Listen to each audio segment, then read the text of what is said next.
Solway Firth Spaceman. On May 23, 1964, a British fireman named Jim Templeton took his wife Annie and his two kids, Elizabeth and Francis, to Burgh Marsh, an area of grassland overlooking a famous estuary located off the southwest coast of Scotland. According to Jim, the only two other people in the marsh that day besides him and his family were two older women sitting in their car at the far end of the grassland. As an amateur photographer, Jim loved taking pictures of his kids, so he took his Canon camera on the day trip and photographed his 5-year-old daughter Elizabeth wearing her brand new dress. The family spent the entire day enjoying the sunshine and taking family photographs, after which Jim took the pictures to be developed. But when he went to pick them up a week later, he noticed something had appeared on one of the pictures. Although most of the photographs seemed completely normal and featured his daughter enjoying the sunshine in her flowery dress, the chemist who developed the roll mentioned to Jim that one of the pictures had unfortunately been ruined by a strange figure standing behind his daughter.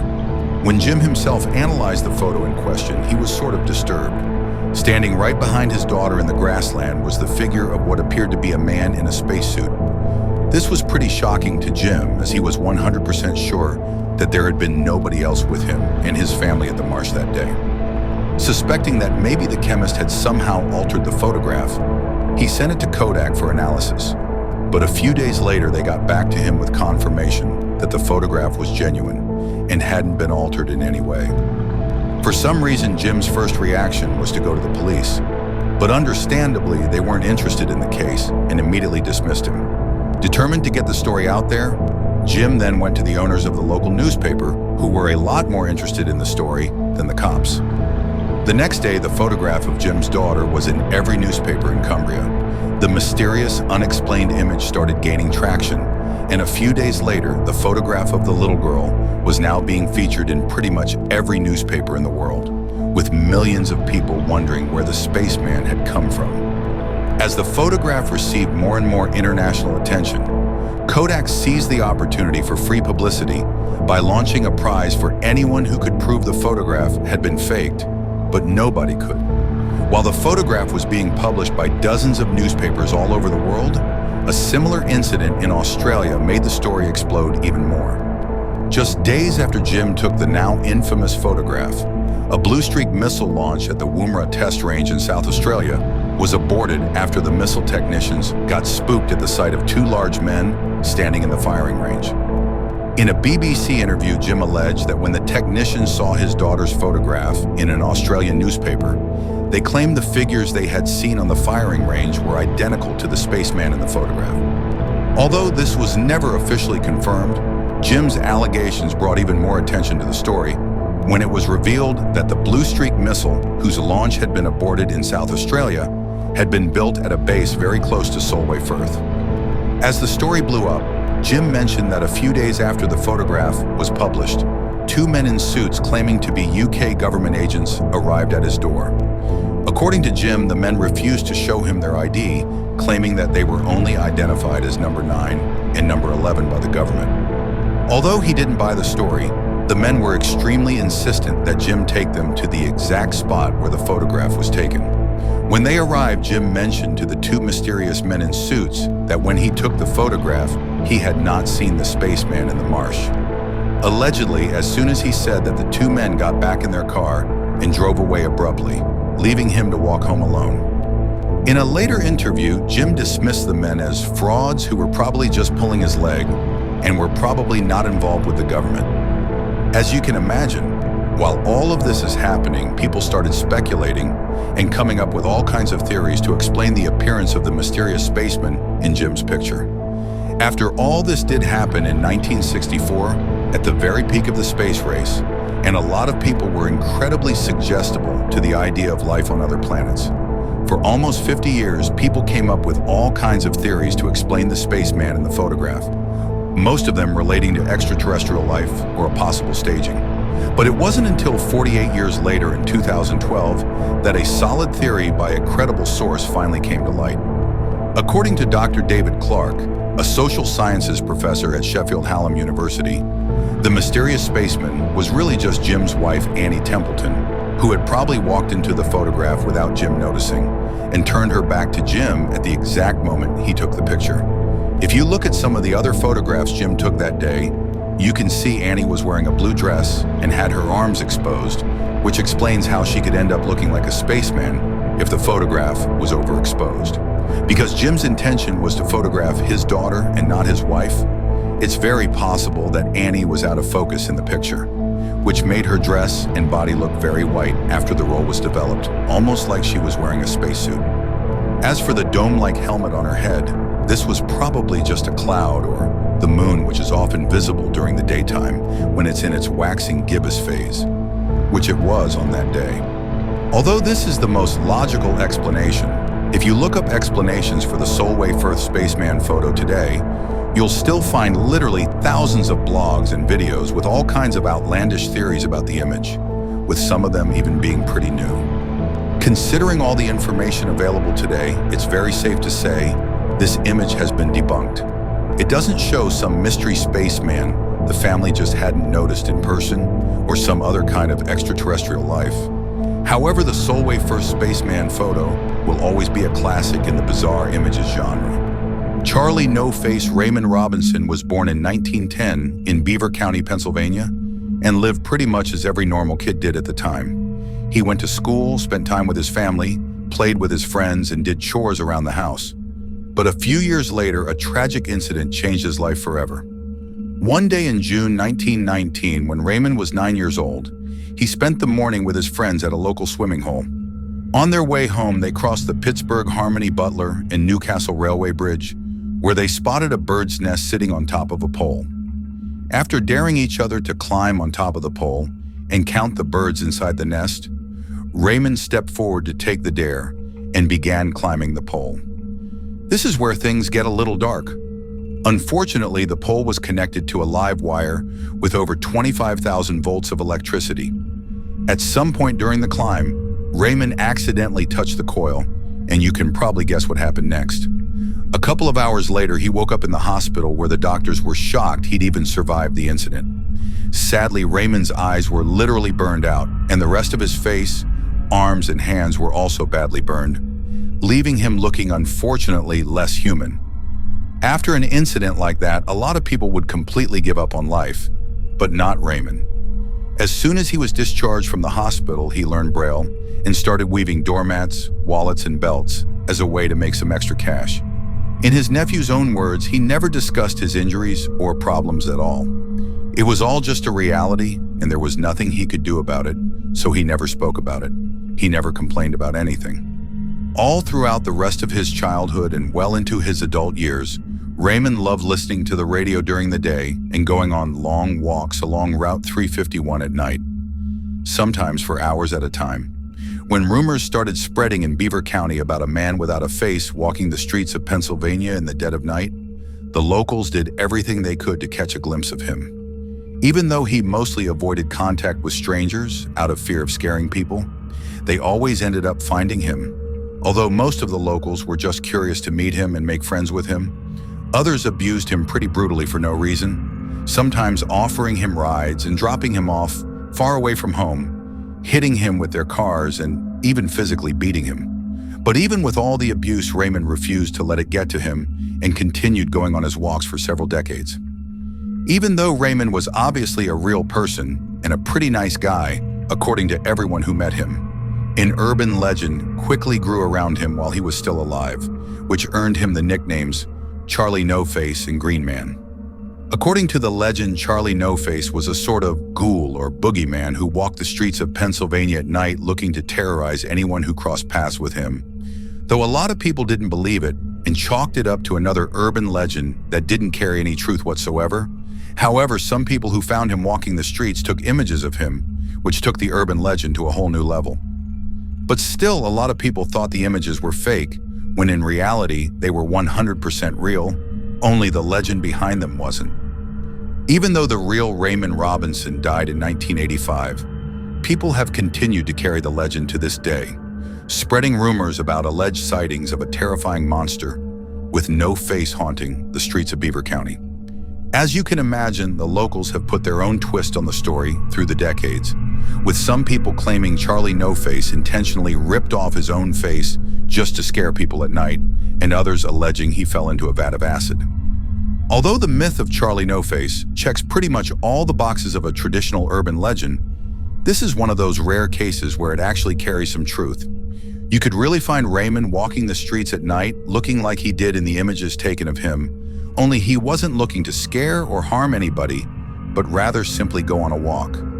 Despite all the crazy rumors and the obviously fake stories people made up about him, Raymond Robinson's story is a strong reminder to live life to the fullest no matter your circumstances. The Amityville Ghost Boy.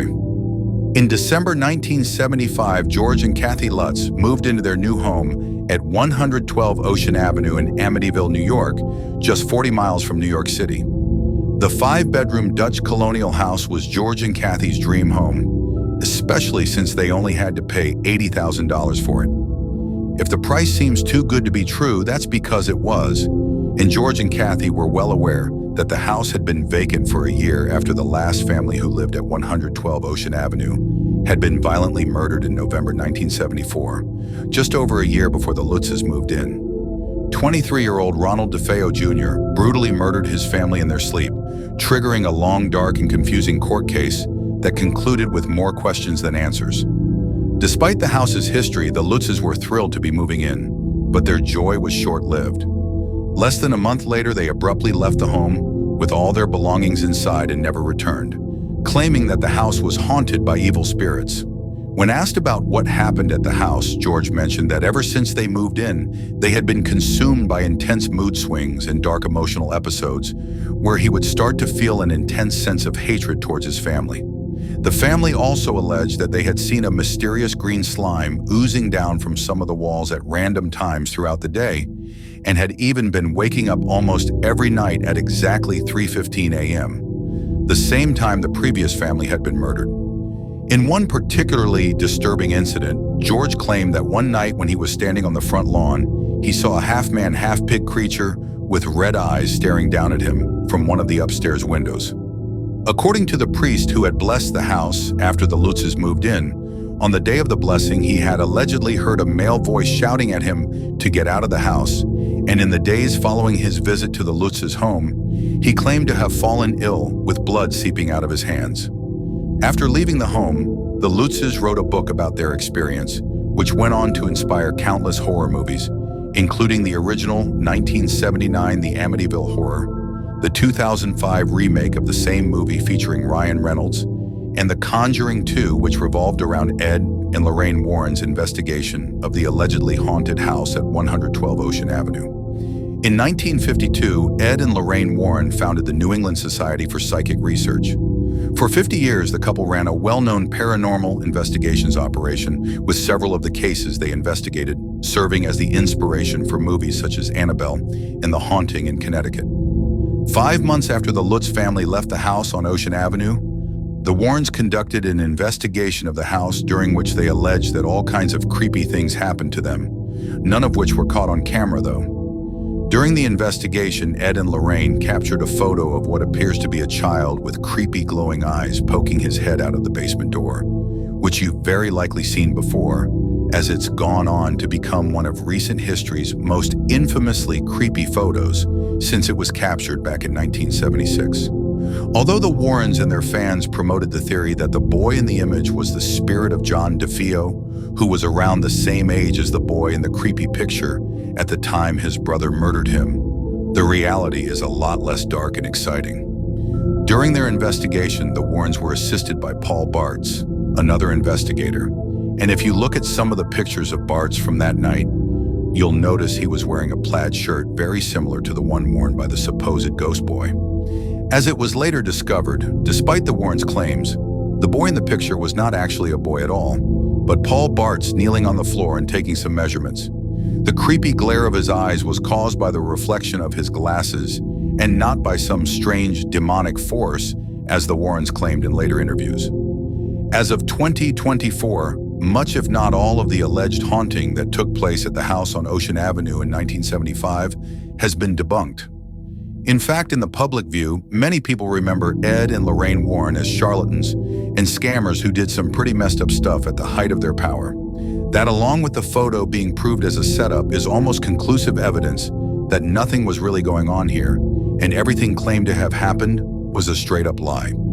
Since the Lutzes left in early 1976, the house has been sold 4 times, and not a single one of the new buyers has complained about any kind of paranormal activity at 112 Ocean Avenue. And finally, Cooper family falling body. This image of a happy family sitting around a dinner table while a dark, creepy shadow in what appears to be some sort of dress hanging upside down over the centerpiece has been reposted all over the internet for the past decade, often as part of collections like Top 10 Unexplained Disturbing Photos. The alleged backstory of the strange image in question goes that at some point in the 1950s, the Cooper family bought an old house in Texas and moved into it. On their first night there, Mr. Cooper took a photo of his wife and mother posing with his 2 kids at the dining room table, with everyone smiling and in apparently good spirits. A few days later, after picking up the photograph from the chemist who developed it, they were shocked to see what appeared to be the shadow of a body hanging from the ceiling and over the dining room table. According to the family, the strange figure had not been present at the time the picture was taken. Otherwise, they definitely would have noticed it. As the story goes, they were never able to find out who or what had invaded their beautiful family portrait. Some sources claim that one of the chemists developing the film threw a negative from a separate photo of the famous ballerina Margot Fontaine over the original and played with the exposure to get a creepy effect and play a prank on the family. At least that's the story you'll find in the videos that feature the infamous photo. However, through my research, I was able to find that the entire story is completely fake, pretty much from start to finish. The story of the Cooper family is completely made up, and it's very likely that the image itself was digitally altered in Photoshop or some other editing software. From what I found, the first time the photograph was posted online was back in 2009, when a user named Sam Cohen uploaded it under the title Family Gathering to a site called Ligotti.net, a fan website for the famous horror writer Thomas Ligotti. Interestingly, Sam Cohen categorized the photograph as art, which suggests the picture was digitally fabricated as part of some sort of art project. Other details in the image itself seem to back this up, including the symmetrical dark spots in the corners of the image, which were probably edited using Photoshop to make the photograph look authentic. It's possible that the photograph of the family was taken back in the 50s, and that someone digitally superimposed a shadow on the image several decades later as a part of an art project. But there's also a possibility that the photograph of the family is fake as well. It's unknown if Sam Cohen was the original creator of the image, but a few months later, user Xavier Ortega posted it to the site Ghost Theory as part of a gallery he titled Retro Creeps, Scary Portraits from the Past. After his post, some people reached out to Xavier to ask him if he was the original creator of the image, but he claimed he didn't know anything about its origin. Over the next couple of years, the image started getting traction online and was reposted in every online forum you can imagine. By 2013, Family Gathering had become one of the most infamous, unexplained, creepy photos on the internet, which led people to start coming up with stories to give context to the disturbing image. After it was featured on dozens of YouTube videos, most people assumed the story behind it was real. But all the evidence suggests that the image was digitally altered using Photoshop, and people just wrote a credible story to go along with it. Still, for all the information we have that points to the fact that the image is totally fake, it's likely that Family Gathering will continue to be a big hit in the online horror community for many years to come.